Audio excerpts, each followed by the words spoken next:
ప్రభునందు నాకు అత్యంత ప్రియమైనటువంటి సహోదరి సహోదరులారా, మీకందరికీ మన ప్రభువును రక్షకుడైన యేసుక్రీస్తు వారి యొక్క దివ్యమైన, శ్రేష్టమైన, అతి మనోహరమైన, సర్వోత్కృష్టమైన నామంలో నా హృదయపూర్వక వందనాలు ప్రతి ఒక్కరికి పేరు పేరుని తెలియజేస్తున్నాను.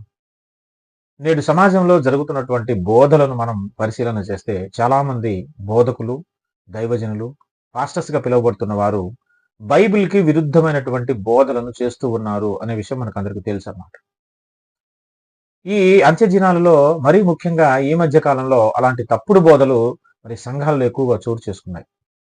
వారు బోధించే తప్పుడు బోధలు ఏంటంటే అన్య భాషా వరములు లేవని వారు బోధిస్తున్నారు. అలాగే అద్భుతాలు, సూచక్రియలు, స్వస్థత కార్యాలు ఏమీ లేవు అని కూడా వాళ్ళు బోధిస్తున్నారు. అంత మాత్రమే కాకుండా అపోస్తలులు, ప్రవక్తలు అనే వారు కూడా నేడు సంఘాలలో లేరు, సార్వత్రిక సంఘంలో లేరు అనే విషయాన్ని కూడా వాళ్ళు బలంగా బోధిస్తూ ఉన్నారన్నమాట. వాస్తవమేనా? వారు చెప్తున్నది వాస్తవమేనా? లేఖనం ఏమి చెప్పుచున్నది అనేది ఈరోజు మనం పరిశీలన చేద్దాం. ఎవరు ఏమి బోధించినా ప్రియ స్నేహితులారా మనం గుర్తుపెట్టుకోవాలి, బైబిల్ గ్రంథాన్ని మనం రెఫర్ చేయకపోతే, మనకంటూ ఒక సొంత బైబిల్ స్టడీ అనేది లేకపోతే ఎవరు చెప్పినా మనం మోసపోయే ప్రమాదం ఉంది. కాబట్టి మనం బైబిల్ గ్రంథాన్ని చెక్ చేసుకోవాలి. దేవుడిచ్చిన గ్రంథం మన చేతిలో ఉంది కాబట్టి ఎవరు ఏం బోధించినా మనం వినొచ్చు, తప్పులేదు. కానీ అలాగున్నదో లేదో అని ఖచ్చితంగా సరిచూసుకోకపోతే మాత్రం మనం గుడ్డిగా వారి బోధనలు నమ్మాల్సి వస్తుంది.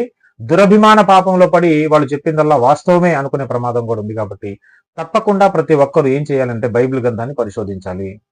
ఈనాడు మనం సమాజంలో చూస్తూ ఉన్నాం, ఇలాంటి బోధలు రాను రాను ఎక్కువైపోతున్నాయి. అపోస్తులు అనేవారు లేరంట, ప్రవక్తలు అనేవాళ్ళు ఇప్పుడు లేరట, అద్భుతాలు, సూచక్రియలు, స్వస్థతలు ఏం జరగట్లేదంట, అన్య భాషలు ఏమి లేవంట, ఆగిపోయాయని వీళ్ళు మాట్లాడుతూ ఉన్నారు. అసలు బైబిల్ గ్రంథాన్ని మనం బాగా పరిశీలన చేస్తే అపోస్తులు అనేవారు ఎవరు అనే దాన్ని మనం ఆలోచిస్తే, మొట్టమొదటిగా యేసు ప్రభు వారు మత్తయి సువార్త 10వ అధ్యాయంలో 12 మంది అపోస్తలులను ఆయన ఏర్పాటు చేసుకోవటం జరుగుతుంది. ఇది ప్రతి ఒక్క విద్యార్థికి, బైబిల్ విద్యార్థికి తెలిసినటువంటి సంగతే. మీరు కనుక చూస్తే మత్తయి సువార్త 10వ అధ్యాయంలో ఈ 12 మంది అపోస్తలులను యేసు ప్రభు వారే డైరెక్ట్ గా ఎన్నుకొని అనేక అద్భుత కార్యాలు, సూచక్రియలు చేయటానికి, అలాగే దయ్యాలను వెళ్ళగొట్టడానికి, కుంటివారిని, గుడ్డివారిని బాగు చేయటానికి యేసు ప్రభు వారు ఆ 12 మంది అపోస్తలకు అనేక అధికారాలు ఇచ్చినట్లుగా మనం మత్తయి సువార్త 10వ అధ్యాయంలో చూస్తాం. ఇది అందరికీ తెలిసిన విషయమే. అయితే అపోస్తలు గాని ఆ 12 మందేనా అనంటే చాలా మంది 12 మందే అపోస్తలు అని బోధించే వాళ్ళు కూడా ఉన్నారు సమాజంలో, తెలుసా మీకు? వీళ్ళు ఎవరు అంటే గ్రుడ్డిగా బైబిల్ పరిశోధన లేనటువంటి వాళ్ళు. అయితే బైబిల్ని పరిశోధించిన వారు ఎవరిని అడిగినా అపోస్తలు 12 మందే కాదు, చాలా మంది ఉన్నారు అని చెప్తారు. నిజమే, అది వాస్తవం. బైబిల్ గ్రంథం చెప్తున్నటువంటి మాట అన్నమాట. అపోస్తలు అంటే ఈ 12 మందే కాదు, మనకందరికీ తెలుసు అపోస్తలుడైనటువంటి పౌలు, అలాగే బర్నబా. పౌలు, బర్నబాలు ఇద్దరు కూడా అపోస్తలు మరియు ప్రవక్తలు. వీరు అపోస్తలుని పరిశుద్ధ బైబిల్ గ్రంథం చాలా చక్కగా చెప్తా ఉంది. ఇంకా పౌలు పత్రికలన్నీ చూస్తూ ఉంటే ఇంకా పౌలు భక్తుడు ఎలాగో అపోస్తలు అనే విషయం రాయబడి ఉంది చక్కగా. అయితే ఒక లేఖన భాగాన్ని మనం చూద్దాం. గలతీ పత్రిక 2వ అధ్యాయము చూడండి, 8-9 వచనాలు కలిసి ఉన్నాయి. ఒకసారి చాలా పెద్ద వచనం ఇది, నేను చదువుతాను చూడండి. గలతీ పత్రిక 2వ అధ్యాయం 8-9 వచనాలు మనం చదివితే, అనగా సున్నతి పొందిన వారికి అపోస్తలుడగుటకు పేతురుకు సామర్థ్యము కలుగజేసిన వాడే అన్యజనులకు అపోస్తలుడగుటకు నాకును సామర్థ్యము కలుగజేసినని వారు గ్రహించినప్పుడు, స్తంభములుగా ఎంచబడిన యాకోబు, కేఫా, యోహాను అనువారు నాకు అనుగ్రహింపబడిన కృపను కనుగొని, మేము అన్యజనులకును తాము సున్నతి పొందిన వారికి అపోస్తలులుగా ఉండవలెనని చెప్పి, ఇక్కడ పౌలుతో పాటు బర్నబా కూడా ఉన్నారనమాట. అందుకే మేము అని పౌలు అంటున్నారంటే ఎవరు అనంటే పౌలు ఒక్కడే కాదు, పక్కన బర్నబా కూడా. ఏం చెప్తున్నాడు అక్కడ? మేము అన్యజనులకును తాము సున్నతి పొందిన వారికి అపోస్తలుగా ఉండవలనని చెప్పి తమతో పాలివారమనుటకు సూచనగా నాకును బర్నబాకును కుడి చేతిని ఇచ్చిది. పౌలు, బర్నబా వీళ్ళిద్దరూ అన్యజనులకు అపోస్తులుగా ఉండాలని, యూదులుగా తక్కిన వారికి అపోస్తులుగా ఉండటం కోసం ఆ 12 మంది అపోస్తులు ఉండాలని, వాళ్ళలో పెద్దలు ముగ్గురు వచ్చి వీళ్ళతో చేతులు కలిపారు, షేక్ హ్యాండ్ ఇచ్చారు అని పౌలు భక్తుడు చాలా స్పష్టంగా ఇక్కడ తెలియజేస్తున్నాడు. అంటే ఇద్దరు అపోస్తలు మనకు క్లియర్ గా ఇక్కడ కనిపిస్తున్నారు, ఆ 12 మంది కాకుండా. ఎవరు వారు అనంటే ఒకటి పౌలు, రెండవది బర్నబా. అంటే మొత్తం సంఖ్య ఎంత అయింది ఇప్పుడు? 12 + 2 మొత్తం 14 మంది అపోస్తలు ఇక్కడ మనకు కనిపిస్తా ఉన్నారు. ఇక ఈ పౌలు, బర్నబాల కంటే ముందే ఇంకో ఇద్దరు అపోస్తలు ఉన్నట్టుగా బైబిల్ గ్రంథం మనకు చాలా స్పష్టంగా తెలియజేస్తుంది. పౌలు కంటే ముందే ఎవరు వాళ్ళు, అది కూడా ఒకసారి మనం చూద్దాం. రోమాపత్రిక 16వ అధ్యాయము 7వ వచనాన్ని నేను చదువుతున్నాను. రోమాపత్రిక 16:7 ఏముందంటే, నాకు బంధువులను నా తోడి ఖైదీలునైన అంద్రోనీకును యూనియకును వందనములు. వీరు అపోస్తలులలో ప్రసిద్ధికెక్కిన వారై నాకంటే ముందుగా క్రీస్తునందున్నవారు. వీళ్ళు పౌలు కంటే ముందుగా క్రీస్తునందున్నవారట. ఇందాక నేను చెప్పాను కదా, పౌలు కంటే ముందే అపోస్తలుగా ఉన్నవారు. అపోస్తలు మాత్రమే కాదట, అపోస్తలలో ప్రసిద్ధికెక్కిన వారు, అంటే బాగా పాపులర్ అన్నమాట. మంచి పేరు ప్రఖ్యాతులు కలిగిన వారు, బాగా పాపులర్ అయిన వ్యక్తులు. అపోస్తల్లోనే పాపులర్స్ అన్నమాట. ఎవరు వీరు అనంటే ఇద్దరు ఉన్నారు ఇక్కడ. ఎవరట వాళ్ళ పేర్లు ఏంటి? అంద్రోనీకును యూనియకును. అంద్రోనీకు యూనియకు, వీళ్ళిద్దరూ అపోస్తల్లో ప్రసిద్ధికెక్కిన వారట. వీళ్ళు పౌలుకు బంధువులంట, పౌలు కంటే ముందే క్రీస్తునందు ఉన్నవారట. ఇవన్నీ పౌలు ఇస్తున్నటువంటి సాక్ష్యం. అంటే ఇంకొక ఇద్దరు అపోస్తలు ఇక్కడ మనకు కనిపిస్తున్నారు. అంటే సంఖ్య కాస్త 14 నుంచి 16కు మారింది. ఇలా అపోస్తలుల సంఖ్య అనేది విస్తరిస్తూనే వెళ్తున్నట్టుగా ఇక్కడ మనం చూస్తూ ఉన్నాం అన్నమాట. అయితే ఒకరు అపోస్తలుడు అని చెప్పటానికి గుర్తుపట్టడానికి ఏంటి, ఎలా గుర్తుపడతాం అంటే అపోస్తలులకు కొన్ని చిహ్నములు ఉన్నవని బైబిల్ గ్రంథం స్పష్టంగా తెలియజేస్తుంది. అపోస్తలులు వీరు, ఇదిగో వీరు అపోస్తలులు అని మరి సార్వత్రిక సంఘం వారిని గుర్తించాలి అంటే వారిలో కొన్ని చిహ్నాలు ఉంటాయని బైబిల్ గ్రంథం స్పష్టంగా మనకు తెలియజేస్తుంది. ఏంటి ఆ చిహ్నాలు ఒకసారి మనం బైబిల్ గ్రంథంలో చూద్దాం. 2వ కొరింథీ పత్రిక 12వ అధ్యాయము 12వ వచనం చదువుతున్నాను. 2వ కొరింథీ పత్రిక 12వ అధ్యాయం 12వ వచనంలో, సూచక క్రియలను అద్భుతములను మహత్కార్యములను చేయుట వలన అపోస్తలుని యొక్క చిహ్నములు పూర్ణమైన ఓరిమితో మీ మధ్యను నిజముగా కనపరచబడెను. చూసారా, పౌలు భక్తుడు అంటున్నాడు, ఏమనంటున్నాడు? సూచక్రియలను అద్భుతములను మహత్కార్యములను చేయుట వలన. అంటే అపోస్తలుడుగా పిలువబడుతున్న వ్యక్తి ఖచ్చితంగా వారిలో కనబడవలసిన, వారు చేయవలసినటువంటి కొన్ని కార్యాలు, కొన్ని చర్యలు ఏనంటే సూచక్రియలు చేస్తారు, వాళ్ళు అద్భుతాలు చేస్తారు, మహత్కార్యాలు చేస్తారు. సూచక్రియలు, అద్భుతాలు, మహత్కార్యాలు ఖచ్చితంగా అపోస్తలుగా ఉన్నవారు చేస్తారన్నమాట. వాళ్ళలో ఉన్నటువంటి ప్రత్యేకమైనటువంటి పవర్స్ అవి. అలా చేయటం వలన అపోస్తలుని యొక్క చిహ్నములు పూర్ణముగా ఓరిమితో మీ మధ్య నిజంగా కనపరచబడెను. నేను అపోస్తలుడు అనటానికి నాలో ఉన్నటువంటి చిహ్నాలు ఏంటో మీ ముందు ప్రత్యక్షపరచబడింది కదా. ఇగో ఈ 3 అద్భుతాలు కానీ, సూచక్రియలు కానీ, మహత్కార్యాలు కానీ నేను చేశాను, మీరు చూశారు కదా, అందరి ఎదుట ప్రత్యక్షమైంది కదా అది. దాన్ని బట్టి నేను అపోస్తలును అనే విషయం, ఆ చిహ్నం మీరు గమనిస్తున్నారు కదా అని పౌలు భక్తుడికి చెప్తున్నాడు. అంటే అపోస్తలులు చేసే పరిచర్యలో వారు కనపరచవలసినటువంటి కొన్ని క్రియలు ఏంటంటే వాళ్ళు అద్భుతాలు చేస్తారు, సూచక్రియలు చేస్తారు, మహత్కార్యాలు చేస్తారు. అలా ఇవి కలిగిన వారే అపోస్తలు. అపోస్తలు అంటే ఇవి ఉంటాయి, జాగ్రత్త గుర్తుపెట్టుకోవాలి ఈ విషయాన్ని. అయితే మరి నేటి దినాలలో అపోస్తలులు ఉన్నారా? ఎందుకంటే అపోస్తలులు లేరు అని చాలా మంది బోధిస్తూ ఉన్నారు, ప్రవక్తలు లేరు అని చాలా మంది బోధిస్తున్నారు. సార్వత్రిక సంఘంలో అపోస్తలులు లేరు, ప్రవక్తలు లేరు అని వీరు బోధిస్తున్నారు. ఎందుకు అలా బోధిస్తున్నారు కొంతమంది పనిగట్టుకుని అంటే, అద్భుతాలు, సూచక్రియలు, మహత్కార్యాలు లేరు అని వాళ్ళు నమ్ముతున్నారు కాబట్టి, అవి ఉన్నాయని నమ్మితే అపోస్తలులు కూడా ఉంటారని నమ్మాల్సి వస్తుంది కాబట్టి, అవి లేదని నమ్ముతున్నారు కాబట్టి ఇంకొక విషయం కూడా ఖచ్చితంగా వాళ్ళు నమ్మాలి. ఏంటంటే అపోస్తలులు కూడా లేరు అనే విషయాన్ని వాళ్ళు నమ్మగలగాలి. అపోస్తలులు ఉన్నారని వాళ్ళు ఒప్పుకుంటే అద్భుతాలు, సూచక్రియలు, మహత్కార్యాలు, అన్ని భాషలు ఇలాంటివన్నీ ఉన్నాయని ఒప్పుకోవాల్సి వస్తుంది కదా. సరే, అన్ని భాషలు మాట్లాడటానికి అపోస్తలు కావాల్సిన అవసరం లేదనుకోండి, అది వేరే సంగతి. కానీ సూచక్రియలు, అద్భుతాలు, మహత్కార్యాలు ఇవేమి జరగట్లేదు అంటున్నారంటే అపోస్తలు కూడా లేరని చెప్పాల్సి ఉంటుంది కదా. అందుకే అపోస్తలు కూడా లేరని వాళ్ళు చెప్తున్నారు. అపోస్తలు ఉంటే ఇవి జరగాలి, ఇవి జరగట్లేదని వాళ్ళు బోధిస్తున్నారు కాబట్టి ఇంకొక విషయాన్ని కూడా ఏం బోధిస్తున్నారంటే అపోస్తలు, ప్రవక్తలు లేరు అనే విషయాన్ని కూడా వాళ్ళు బోధిస్తున్నారు. నిజానికి లేరా అపోస్తలు? నిజానికి లేరా? మనం బైబిల్ గ్రంథాన్ని చూస్తే అసలు ఈ అపోస్తలు, ప్రవక్తలను దేవుడు ఎందుకు ఏర్పాటు చేశాడో ఆ కారణాన్ని కనుక మనం స్పష్టంగా గ్రహిస్తే అసలు వాళ్ళు ఉన్నారా లేరా, ఉంటారా లేరా అనే కన్క్లూజన్ మనం రావచ్చు. ఒకసారి ఆ మాట మనం చూద్దాం, బైబిల్ గ్రంథం ఏం చెప్తుందో. ఎఫెసీ పత్రిక 4వ అధ్యాయము చూడండి దయచేసి. ఎఫెసీ పత్రిక 4వ అధ్యాయము 11వ వచనం నుంచి నేను చదువుతున్నాను. ఎఫెసీ పత్రిక 4:11. మనమందరము విశ్వాస విషయములోను దేవుని కుమారుని గూర్చిన జ్ఞాన విషయములోను ఏకత్వము పొంది సంపూర్ణ పురుషుల మగు వరకు, అనగా క్రీస్తునకు కలిగిన సంపూర్ణతకు సమానమైన సంపూర్ణత గలవార మగు వరకు ఆయన ఈలాగు నియమించెను. ఎలాగు నియమించెను ఇప్పుడు చెప్తున్నాడు చూడండి. ఇక్కడ దేనికోసమంట? మనం అందరమట విశ్వాస విషయంలో, అలాగే దేవుని కుమారుని గురించిన జ్ఞాన విషయంలో ఏకత్వం పొంది సంపూర్ణ పురుషులం అవ్వాలంట. మనము అంటే సార్వత్రిక సంఘము, సంఘం అంతా కూడా క్రీస్తు జ్ఞాన విషయంలో, విశ్వాసం విషయంలో ఏకత్వాన్ని పొంది సంపూర్ణ పురుషులం అవ్వాలట. అలా అయ్యేంత వరకు, అనగా క్లియర్గా చెప్తున్నాడు, క్రీస్తునకు కలిగిన సంపూర్ణతకు సమానమైన సంపూర్ణత గలవారు వరకు, అప్పటిదాకా ఆయన ఇలాగ నియమించాడు. ఎలాగ నియమించాడు కింద చెప్తున్నాడు 13వ వచనంలో. పరిశుద్ధులు సంపూర్ణులగునట్లు క్రీస్తు శరీరము క్షేమాభివృద్ధి చెందుటకును పరిచర్య ధర్మము జరుగుటకును ఆయన కొందరిని అపోస్తులుగాను, కొందరిని ప్రవక్తలుగాను, కొందరిని సువార్తికులుగాను, కొందరిని కాపరులుగాను, ఉపదేశకులుగాను నియమించెను.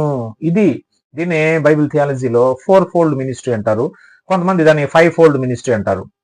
సరే 4 అన్నా 5 అన్నా, ఎందుకంటే ఉపదేశకులు అనేది సపరేట్ గా ఉంది కాబట్టి 5-fold మినిస్ట్రీ అంటారు. సరే 4 అన్నా 5 అన్నా, ఈ 4 అంచెలు లేదా 5 అంచెల ఈ వ్యవస్థను ఏర్పాటు చేసింది దేవుడు సంఘంలో. ఎందుకోసం అనంటే ఇలానే నియమించడం ద్వారా సాధించవలసినటువంటి కొన్ని ఫలితాలు ఉన్నాయి, కొన్ని జరగవలసినటువంటి మేలులు ఉన్నాయి, సాధించవలసినటువంటి లక్ష్యాలు ఉన్నాయి. ఏంటి అవి అనంటే క్లియర్గా ఇక్కడ చెప్తున్నాడు. చూడండి, పరిశుద్ధులు సంపూర్ణులగునట్లు, పరిశుద్ధులందరూ సంపూర్ణ అవ్వాలంట మొట్టమొదటిది. రెండవది, క్రీస్తు శరీరము క్షేమాభివృద్ధి చెందుటకు. క్రీస్తు శరీరం ఏమవ్వాలంటే సంఘం క్షేమాభివృద్ధి చెందాలి, పరిశుద్ధులు పరిపూర్ణ అవ్వాలి. 2 విషయాలు. ఒకటి, పరిశుద్ధులు పరిపూర్ణులు అవ్వాలి. రెండవది, సంఘం క్షేమాభివృద్ధి చెందాలి. మూడవది, పరిచర్య ధర్మం జరగాలి. ఇదిగో ఈ 3 సాధించట కొరకు పరిశుద్ధులందరూ పరిపూర్ణులు అవ్వాలండి, సంపూర్ణులు అవ్వాలండి. క్రీస్తు శరీరం అంటే సంఘం క్షేమాభివృద్ధి చెందాలి, అలాగే పరిచర్య ధర్మం జరగాలి. ఈ 3 నెరవేర్చడం కోసమే ఆయన కొందరిని అపోస్తులుగాను, కొందరిని ప్రవక్తలుగాను, కొందరిని సువార్తికులుగాను, కొందరిని కాపులుగాను, కొందరిని ఉపదేశులుగాను నియమించాడు. వీళ్ళందరినీ 5-fold మినిస్ట్రీని ఎందుకు నియమించాడు అనంటే పరిశుద్ధులందరూ సంపూర్ణ అవ్వాలట మొదటిది. రెండవది, సంఘం క్షేమాభివృద్ధి చెందాలట. మూడవది, పరిచర్య ధర్మం జరగాలట. ఈ 3 సంపూర్ణంగా నెరవేరాలి అనటం కోసం, అలా నెరవేర్చడం కోసమే దేవుడు అపోస్తులను, ప్రవక్తలను, కాపురులను, ఉపదేశకులను, సువార్తికులను, ఈ 5 నియామకాలను దేవుడు సంఘంలో ఎందుకు పెట్టాడంటే ఈ 3 సాధించడం కోసం. మరి పరిశుద్ధులందరూ సంపూర్ణులు అయిపోయారా? మనం అందరం సంపూర్ణ అయిపోయామా? సంపూర్ణతలోనికి సాగిపోతున్నామా? మనం అందరం సంపూర్ణ అయిపోయామా? క్రీస్తుకు సమానమైన సంపూర్ణతను మనం సాధించేసుకున్నామా? ఇప్పుడు భక్త సమాజం అంతా, సార్వత్రిక సంఘం అంతా సంపూర్ణ అయిపోయారా? సంపూర్ణతలోనికి వచ్చేసామా? మనం రాలేదు కదా. మరి రానప్పుడు సంఘము పరిశుద్ధులందరూ సంపూర్ణగా వరకు దేవుడు ఈ 5-fold మినిస్ట్రీని పెడితే మరి మీరు లేరంటారేంటి? అపోస్తులు లేకపోతే మరి ఈ అపోస్తులు ఎక్కడ దాకా ఉండాలి? పరిశుద్ధులందరూ పరిపూర్ణులయ్యే వరకు. ఆ లక్ష్యం ఇంకా నెరవేరకుండానే అపోస్తులు ఎందుకు వెళ్ళిపోతారు? ప్రవక్తలు లేకుండా ఎందుకు పోతారు? అంటే సంఘం క్షేమాభివృద్ధి అవసరం లేదా? పరిచర్య ధర్మం జరగాల్సిన అవసరం లేదా? సంఘం అంతా పరిపూర్ణులుగా సంపూర్ణ అవనక్కర్లేదా? అవ్వకుండానే మరి ఈ వ్యవస్థ ఎందుకు పోతుంది? అసలు ఈ వ్యవస్థ పెట్టిందే దేవుడు పరిశుద్ధులందరూ సంపూర్ణ అవటానికి కోసం. మరి సంపూర్ణ అవ్వకుండానే అపోస్తులు లేకుండా ఉంటే ఎట్లా? ప్రవక్తలు లేకుండా ఉంటే ఎట్లా? ఆనాడు మొదటి శతాబ్దంలో ఉన్న వారికే అపోస్తులు అవసరమా? ప్రవక్తలు అవసరమా? అప్పుడే సంఘం క్షేమాభివృద్ధి చెందాలా? ఇప్పుడు సంఘంలో కొన్ని కోట్ల మంది చేర్చబట్టలేదా? సంఘం అంటే ఏంటి? సార్వత్రిక సంఘంలో మొదటి శతాబ్దంలో ఉన్న వారికి మాత్రమే అపోస్తులు అవసరమా? ఇప్పుడున్న సంఘానికి అవసరం లేదా? అక్కర్లేదా? చెప్పండి.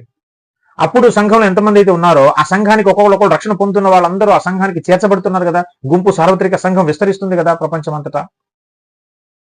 మరి ఆనాడు ఉన్నటువంటి విశ్వాసులు వాళ్ళకే సంపూర్ణత అవసరమా? వాళ్ళ క్షేమాభివృద్ధి దేవుడికి కావాలా? తర్వాత చేర్చబడిన మనమందరి పరిస్థితి ఏంటి? మన సంఘం క్షేమాభివృద్ధి చెందన అవసరం లేదా? పరిచర్య ధర్మం జరగని అవసరం లేదా? మనం సంపూర్ణ అవనక్కర్లేదా? మరి మనం కూడా అవ్వాల్సినప్పుడు వాళ్ళకున్నటువంటి మొదటి శతాబ్దంలో ఉన్న విశ్వాసులకు ఉండాల్సినటువంటి అవసరతలే మనకు కూడా ఉన్నప్పుడు వాళ్ళకు అది ఉండి మనకు లేకపోవడం ఏంటి? వాళ్ళకి అపోస్తులు అవసరమైనప్పుడు మనకెందుకు అపోస్తులు అవసరం కాదు? వాళ్ళు మాత్రమే పరిపూర్ణులు అవుతారా? మనకు పరిపూర్ణత అక్కర్లేదా? ఆలోచించండి ప్రియులారా. కాబట్టి చెప్తున్నటువంటి బోధ ఏదైతే ఉందో అపోస్తులు లేరనేది అది నాన్ బిబ్లికల్, అన్స్క్రిప్చరల్ థింగ్ అన్నమాట. అసలు అది బైబిల్ సమర్థించే బోధే కాదు. క్రీస్తు సంఘం ఈ భూమి మీద ఉన్నంత వరకు, సార్వత్రిక సంఘం అంతా సంపూర్ణతలోనికి వచ్చేంత వరకు ఈ పరిచర్య ధర్మము, ఈ సంఘ క్షేమాభివృద్ధి ఇదంతా జరగాలి అనంటే, పరిశుద్ధులందరూ సంపూర్ణులు కావాలి అనంటే అపోస్తులు ఉంటారు, ప్రవక్తలు ఉంటారు, కాపరులు ఉంటారు, ఉపదేశకులు ఉంటారు, సువార్తికులు ఉంటారు. ఈ 5 అంచెల వ్యవస్థ అనేది ఖచ్చితంగా ఉండి తీరాలి. చాలా మంది అంటున్నారు అపోస్తలు మరి లేరంటున్నారు కదా. ఎందుకు వాళ్ళు అంటున్నారనంటే వాళ్ళు ఏమంటారంటే సూచక్రియలు, అద్భుతాలు, ఆశ్చర్యకార్యాలు, స్వస్థలు ఎక్కడ జరుగుతున్నాయండి? అలా చేసేవారు ఎవరున్నారు అని. ఏమంటే ఇలా అనేవారికి ఒక మాట అడుగుతున్నాను నేను. అద్భుతాలు, సూచక్రియలు, స్వస్థతలు చేసేవాళ్ళు లేరని మీరు ఎట్లా చెప్తున్నారు అని వాళ్ళు మనం అడిగితే వాళ్ళు అంటారు, అవును మన కళ్ళ ముందు ఎవరు కనపట్లేదు కదా అని. అంటే తెలుగు రాష్ట్రాలు, చిన్న తెలుగు రాష్ట్రాల్లో ఉన్న బోధకులను చూసేసి ఇక్కడ లేరు కాబట్టి ఇంక లేరని తీర్మానం చేసేస్తారా? స్టేట్మెంట్ ఇచ్చేస్తారా? అసలు ప్రపంచం ఎంత ఉంది? ఎన్ని దేశాలు? 200కు పైగా దేశాలు ఉన్నాయి. కోట్ల మంది జనాభా ఉన్నారు. ఈ ఖండాలన్నీ, దేశాలన్నీ తిరిగి అక్కడ జరుగుతున్నటువంటి సేవ, అక్కడ ఉన్నటువంటి దైవజనులను, బోధకులు అందరినీ చూసి మీరు పరిశీలన చేసి వచ్చి ఈ స్టేట్మెంట్ చెప్తున్నారా? ఈ డైలాగ్ చెప్తున్నారా? అందరిని పరిశీలించారా? వెళ్ళారు అసలు ఆ దేశాలకు వెళ్ళి అందరు ఎవరెవరు దైవజనులు ఉన్నారో, ఎక్కడెక్కడ సంఘాలు ఉన్నాయో, ఎక్కడెక్కడ ఏ పరిచయం జరుగుతుందో ప్రపంచ దేశాలన్నీ తిరిగి వచ్చి అందరిని పరిశీలన చేసి చెప్తున్నారా మీరు? ఇది మన చుట్టుపక్కల ఉన్న 4 సంఘాలని ఈ తెలుగు రాష్ట్రాల్లో ఉన్న వాళ్ళని చూసేసి మీకు కనబడలేదు కాబట్టి లేదు, అలాంటి వాళ్ళు ఎవరు కనపడలేదు కాబట్టి లేదనేస్తారా? సంఘం అంటే, సర్వత్ర సంఘం అంటే ఈ 2 రాష్ట్రాలైనా? చాలా విశాలమైనటువంటి భూభాగం మీద ఎన్నో కోట్ల మంది ఉన్నారు. అవన్నీ పరిశీలన చేయాలి కదా నువ్వు. అవేమి చేయకుండానే లేదని చెప్పేస్తే మరి అది గుడ్డి బోధ కాబట్టి ఏ బోధ అంటారు దాన్ని? తెలివి తక్కువ బోధ కాబట్టి ఏ బోధ అంటారు చెప్పండి? బైబిల్ గ్రంథం స్పష్టంగా తెలియజేస్తుంది, పరిశుద్ధులు సంపూర్ణయ్యే వరకు, పరిపూర్ణయ్యే వరకు అలా జరగలేదనే విషయాన్ని ప్రతి ఒక్కరు ఒప్పుకొని తీరుతారు కదా. సో మనం అందరం ఇంకా సంపూర్ణం అవ్వలేదనే విషయం ఒకవైపు కనపడుతూనే ఉండగా, అసలు అలా సంపూర్ణం చేయటం కోసమే ఈ వ్యవస్థను దేవుడు ఏర్పాటు చేస్తే ఈ వ్యవస్థ లేదని చెప్తారేంటి? అంటే మన మన ప్రిమిసెస్ లో ఎవరు కనబడట్లేదు కాబట్టి లేదని చెప్పేస్తామా? ఇది ఎంతవరకు వాస్తవము? విఘ్నులైన మీరందరూ, బైబిల్ స్టూడెంట్స్ అయిన మీరందరూ జాగ్రత్తగా ఆలోచించండి ఈ మాటను. తొందరపడి నిర్ణయాలు తీసుకోవద్దు. మొత్తం పూర్తిగా చెప్పేది వినకుండా కామెంట్లు పెట్టేస్తా ఉన్నారు కొంతమంది ఉక్రోషంతో, దురభిమానంతో, వాళ్ళ బోధకుల మీద ఉన్నటువంటి దురభిమానంతో వీడియో మొత్తం వినకుండా అసలు చెప్పేది వీళ్ళకి అర్థం అవ్వట్లేదో, అసలు పూర్తిగా ఇంటలేదో కూడా నాకు అర్థం కావట్లేదు. చెప్పేది సరిగా బుర్రకెక్కించుకోండి. చెప్పేది బైబిల్ గ్రంథం ఏం చెబుతుంది, వీళ్ళు ఏం బోధిస్తున్నారు? పరిశుద్ధులందరూ సంపూర్ణులు అయ్యారా? అవలేదు కదా. క్రీస్తు కలిగిన సమానమైన సంపూర్ణత నీకు నాకు వచ్చిందా? ఈ సోదరుడా వింటున్న నీవు ఆలోచించు. క్రీస్తు కలిగిన సంపూర్ణతకు సమానమైన సంపూర్ణత నీవు సాధించావా అని అడుగుతున్నాను నేను. అంటే మనం అలా అవ్వలేదు అని అంటే, అలా అవటం కోసమే ఈ వ్యవస్థను ఏర్పాటు చేసినప్పుడు అలా అది ఆ లక్ష్యం నెరవేరకుండా అపోస్తులను ఎందుకు తీసేస్తాడు? ప్రవక్తలను ఎందుకు తీసేస్తాడు? మా కళ్ళ ముందు కనిపించట్లేదు కాబట్టి లేదంటారు. అదేనా లాజిక్? చాలా చాలా తప్పు. అయితే ఇక్కడ ఇంకొక విషయాన్ని కూడా మనం స్పష్టం చేయాలి. అపోస్తలులు ఉన్నారు అన్నది ఖచ్చితంగా బైబిల్ ఇచ్చేటువంటి సమాధానం. అపోస్తలులు సార్వత్రిక సంఘంలో ఉండి తీరాలి యేసయ్య వచ్చేంత వరకు. అయితే అపోస్తలుల పేరు మీద దొంగ అపోస్తలుగా చలామణి అవుతున్న వారు కూడా ఉన్నారు. ఇది కూడా వాస్తవమే. ఎందుకంటే బైబిల్ గ్రంథమే ఆ మాట చెప్తున్నా. అది ఈనాడు కాదు, మొదటి శతాబ్దం నుంచే ఉన్నారు అలాంటి వాళ్ళు. కల్తీ అనేది కంపల్సరీ ఉంటుందండి. కల్తీని చూసి అసలే లేదని చెప్పడం అవివేకం, బుద్ధిహీనమైనటువంటి వ్యాఖ్యానం అనమాట. ఇప్పుడు పాస్టర్లో దొంగ పాస్టర్లు ఉంటారు, సువార్తికుల్లో దొంగ సువార్తికులు ఉంటారు, విశ్వాసుల్లో దొంగలు ఉంటారు, అలాగే అపోస్తలుల్లో దొంగ అపోస్తలు ఉంటారు, ప్రవక్తలో దొంగ ప్రవక్తలు ఉంటారు. ఆ దొంగ ప్రవక్తల్ని మనం ఆసరాగా తీసుకొని వాళ్ళని చూసి అసలు ప్రవక్తలే లేరని కొట్టేటువంటి బుద్ధిహీనమైన వ్యాఖ్యానం అది. బైబిల్ గ్రంథం మనకు చెప్తుంది అలాంటి అపోస్తలు, అలాంటి ప్రవక్తలు ఉన్నారు. బైబిల్ గ్రంథం చెప్తుంది. ఒకసారి చూద్దాం. చూడండి, 2వ కొరింథీ పత్రిక 11వ అధ్యాయము 13వ వచనాన్ని మనం చూస్తే, ఏలయనగా అట్టి వారు క్రీస్తు యొక్క అపోస్తలుల వేషము ధరించుకున్న వారై ఉండి దొంగ అపోస్తలును మోసగాండ్రగు పనివారునై ఉన్నారు. ఇది ఆశ్చర్యము కాదు, సాతాను తానే వెలుగుదూత వేషము ధరించుకుని ఉన్నాడు గనుక వాని పరిచారకులు నీతి పరిచారకుల వేషము ధరించుకుంటే గొప్ప సంగతి కాదు, వారి క్రియల చొప్పున వారికి అంతము కలుగును. చూసారా, దొంగ అపోస్తలు మోసగాండ్రగు పనివారు ఉన్నారు. ఆనాడు పౌలు కాలంలోనే ఉన్నారు, ఖచ్చితంగా ఇప్పుడు కూడా ఉంటారు. దొంగ అపోస్తలు ఉంటారండి, దొంగ ప్రవక్తలు ఉంటారు అని బైబిల్ గ్రంథం చెప్తుంది. అంత మాత్రాన అసలు ప్రవక్తలు లేరు, అసలు అపోస్తలు లేరు అని ఎట్లా మనం వ్యాఖ్యానం చెప్తాం? అలాగే ప్రకటన గ్రంథం 2వ అధ్యాయంలో కూడా ఒక మాట మనం చూద్దాం. ప్రకటన గ్రంథం 2వ అధ్యాయంలో ఎఫెసీ సంఘానికి పత్రిక రాస్తూ ఏమంటాడు తెలుసా? 2వ వచనంలో, అపోస్తలు కాకయే తాము అపోస్తలమని చెప్పుకొని వారిని పరీక్షించి వారు అబద్ధికులని నీవు కనుగొంటివనియు అని ఎఫెసీ సంఘానికి రాస్తున్నాడు. ఎఫెసీ సంఘం ఒక గొప్ప పని చేసిందంట. ఏం పని? అపోస్తలు కాకయే తాము అపోస్తలను చెప్పుకునే వారిని పరీక్షించి వారు అబద్ధికులను తెలుసుకున్నారట.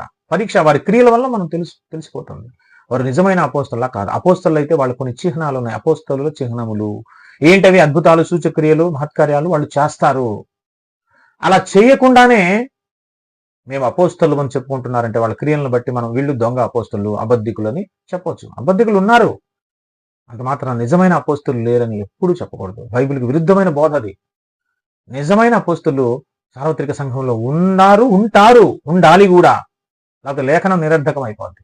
లేఖనం ఎప్పుడు నిరర్ధకం కానేది కదా.